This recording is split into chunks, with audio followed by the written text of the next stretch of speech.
ఒక్కడినే ఎంత దూరం వెళ్ళాలన్నా ముందడుగు ఒక్కటే. ఎంతమంది మోసే చరిత్ర అయినా రాసేది ఒక్కడే. ఎక్కడికైనా వస్తా, జనంలో ఉంటా, జనంలోనే ఉంటా అని power star Pawan Kalyan sir చెబుతూ ఉన్నప్పుడు, జనం కోసం నిలబడ్డప్పుడు అవసరమైన చోట తగ్గాడు, తప్పదు అనుకున్న చోట తోలు తీస్తా అని హెచ్చరిక జారీ చేశాడు.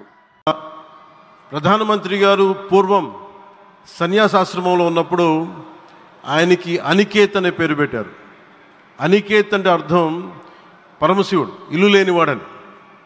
అలాంటి ఇల్లు లేనివాడు, కుటుంబం లేనివాడు 5 కోట్ల మంది కుటుంబాలకు, 5 కోట్ల మంది ప్రజల కోసం, ఎన్ని కోట్ల కుటుంబాల కోసం మనందరికీ రాజధానిలో ఒక నగరం నిర్మించడానికి, ఇల్లు నిర్మించుకోవడానికి ఇల్లు లేకుండా 140 కోట్ల మంది ప్రజల బాధ్యత తీసుకొని కశ్మీర్ నుంచి కన్యాకుమారి వరకు, అక్కడ కామాఖ్య నుంచి ద్వారకా వరకు ప్రపంచమే, మన దేశమే తన కుటుంబంగా చేసుకుంటూ, ఈ భారతదేశమే తన ఇల్లుగా చేసుకొని తిరిగి పునఃప్రారంభానికి విచ్చేసిన గౌరవ ప్రధానమంత్రి శ్రీ నరేంద్ర మోదీ గారికి మనస్ఫూర్తిగా మన అందరి తరపున, ఆంధ్రప్రదేశ్ ప్రజలందరి తరపున, అమరావతి రైతాంగం తరపున, నాయకులు కొంతమంది ఉంటారు, ఆ కోవలోని వారే శ్రీ పవన్ సార్ వీళ్ళంతా.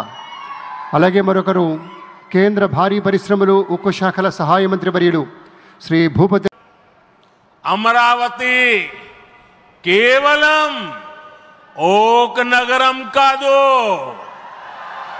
అమరావతి ఓక శక్తి. ఆంధ్రప్రదేశ్ను ఆధునిక ప్రదేశ్గా మార్చే శక్తి, ఆంధ్రప్రదేశ్ను अधुनातन प्रदेश गा मारते शक्ति मित्रों। और मैं अपने अनुभव से कहता हूं, फ्यूचर टेक्नोलॉजी हो,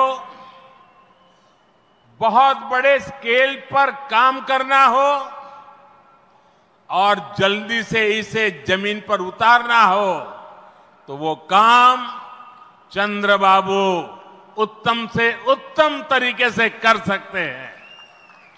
అలాగే నా అనుభవంతో చెప్తున్నాను, పెద్ద స్కేల్లో ప్రాజెక్టులు చేయాలన్నా, తొందరగా అవి పూర్తి చేయాలన్నా, మంచి క్వాలిటీతో అవన్నీ కూడా పూర్తి చేయాలన్నా దేశంలో చంద్రబాబు నాయుడు గారి కంటే దాంట్లో మిన్న మరెవ్వరూ కూడా లేరు అనేది ఈ సభాముఖంగా తెలియజేస్తున్నాను.